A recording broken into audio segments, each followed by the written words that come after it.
What is up with it, y'all? It's Coffee back at it with some updates, man. And you seen this footage. Someone really dug in a craze for this one. I'm surprised this did not emerge when Casanova was out here, on his big blood-ish, when his rap career was jumping off. Although I guess it never really took off the way it was supposed to. Comment and let me know if you were rocking with Casanova's music, if you flucked with it or not, you know what I mean? But this is totally different than the Casanova we knew, the image, you know what I mean? And it's so wild if you think back, and it's wild too, man. A lot of people don't know that Casanova was Memphis Bleek's artist, man, but like Casanova was one of the individuals going in on 6ix9ine, and as we know, when things emerged from the federal paperwork from the treyway case, man, like Cass team kind of got put under pressure a little bit by 6ix9ine's squad. Not like 6ix9ine, not like Danny was doing it himself, but the individuals that were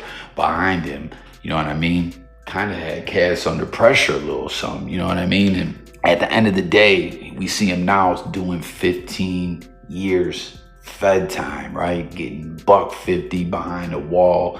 It's like, wow, man, like, yo, you should have stuck with this dancing ass Casanova, you know what I mean? Like the whole UBN blood-ish didn't do nothing but get you a gang of time, And I don't know if y'all remember when Casanova's career was pushing, I guess, to the biggest it ever got, right? Wasn't he set tripping and all that, like big blood, you know what I mean? There were reports that emerged about, like he's not really this dude. Like, I mean, we know he did time. He did a state bid, you know what I mean? And this has to be what? Chicken Noodle Soup, what, 06, 07, somewhere in that time frame when that was a trending song or was in rotation, I believe. You know what I mean? Casanova in attendance at 106 in Park, getting up there, busting a move like that, man. This is just such comedy.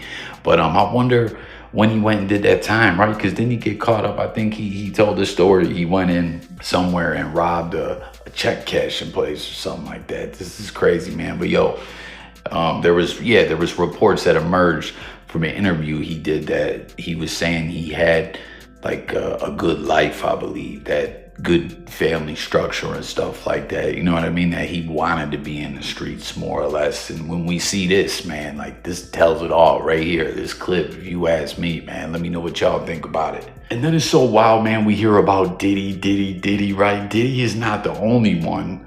I mean, we know he's actually locked up facing a Fed case, right? But there's a lot of civil suits going on and all that, man. And Kanye West shit is ugly. I don't know if y'all saw this, man. This Lauren Pisciata, a former employee of his. And if y'all recall, there was another former employee that had some kind of similar title, like chief of staff or something like that, that was exposing Ye for being hooked on a nitrous, and was exposing this dentist that was selling Ye the nitrous. And he said the dentist was out here robbing artists, you know what I mean, putting fake gems in their teeth and charging them crazy amount of money. And he dropped some texts, some receipts to back it all up, and we see that going on, you know what I mean? I still wonder if that dentist is gonna go down, you know what I mean? Because dude was like, yo, I reported him to the medical board, to the dental board, like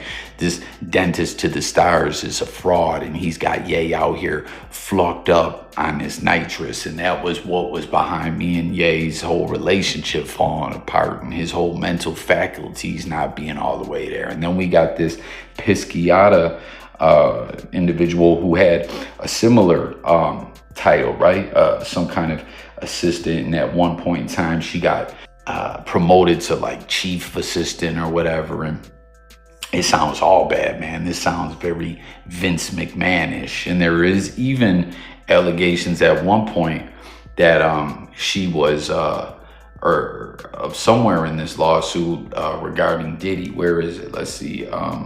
The lawsuit has expanded to include an accusation that Kanye supposedly derugged her at a studio session hosted both by West and Diddy. So Diddy's name is attached to this. That is all bad for Ye. He's denying these allegations, you know what I mean? But this worker was with him from 2015 all the way into 22, and I want to say even into 23.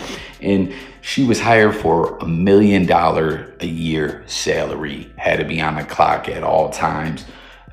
He offered her $1 million that she took to delete her OnlyFans. She was getting that OnlyFans bread. And she says, yeah, he hit her on some ish like, yo, I want you to be more godlike, more Christian. But then she claims, allegedly, the nasty actual texts started coming in, and reportedly she has some of these texts. You know, I don't know. We'll see if Ye ends up settling with this girl. This is going to be really bad for him. There's some pretty twisted allegations in here, right? She said she was on the clock 24/7, and Ye was texting her about all his actual fantasies, that he was playing corn videos during like meetings. And I remember seeing something with Adidas where he started showing them a corn video. Do y'all remember that? I swear that was on video. I could be tripping. But she also claimed she had to deliver him his honey packs. She had to hear about all the nasty actual fantasies, and one was smashing his wife's mom, Bianca Sensori, which allegedly they're supposed to be getting divorced. Who knows if that's gonna happen or not. She said he used to play whack-a-mole on the phone with her, and did it once on the private jet till he fell asleep. And I don't know, you see this about her being derugged, like, I don't know. And then there was a $3 million severance package, like payoff money that she was supposed to get more or less when she got fired, and she's claiming she never got it, man. But there's some bad stuff in here, man. She believes that West took advantage of her and claims he sent her vulgar and explicit texts. We already said the Diddy thing. I don't know, man. It's not looking good for Ye. But again, this is just all allegations. But just with Diddy's name being attached to this, you know what I mean? If she has info to back this up, that may be enough to just squeeze some money out of Ye. But we'll see if this goes to court, if he battles it all out, man. But this lawsuit is bugged the fuck out, to say the least. Comment and let me know what y'all think, man. He hired an OnlyFans star, man, and then paid her $1 million a year, offered her another $1 million to delete it, according to her, but she just never got that $3 million severance. Shit is crazy right now, man. I mean, listen, you gotta keep business and pleasure separate. That's just what it is, man. But yeah, this lawsuit. And then, like I said, comment if any of y'all remember that, man, when Ye was falling out with Adidas. There was like a clip where he was showing them a corn video in some kind of meeting. I don't know, man. Maybe Ye really is out here bugged out off this nitrous, doing all this weird-ish. I don't know, man. But according to this girl, Ye was on some weird-ish, and Diddy was a part of it, allegedly. And then to close the news out, man, Big Meech is home. I haven't talked about it really at all on this channel. Comment and let me know what y'all think about Meech being home. You see, Ralo sent him a message, man, and let me know if you guys think this is good game. He said, the streets is dead, OG. Get this legal money and stay out these fluck dudes' way. Don't even worry about what a fluck boy say. Most of these so-called street dudes ain't even made $1 million out the dope game, but always talking street-ish. So, see, Ralo showing respect to the OG, to Meech, calling him a legend. And I think that's good game. Like, there's so much legal money to be made out here right now. Like, I don't know the stipulations of Meech's federal probation or whatever. I've heard reports that he might be in a halfway house or on home confinement. But if he can like make a YouTube platform, if it doesn't stop him from doing that, or, you know, some kind of, like, there's just too much ways to make money nowadays, man. People love hearing the story. Like, look at Gangster Williams, man, successful in the blogosphere. I think Meech should start out right there and do his own thing. You know what I mean? Like, real talk. But I think that's good game from Ralo. You know, he don't want to see the OG caught up in no BS. And I think after all this time that Meech did, like, you know, I'm sure he probably got his head on straight.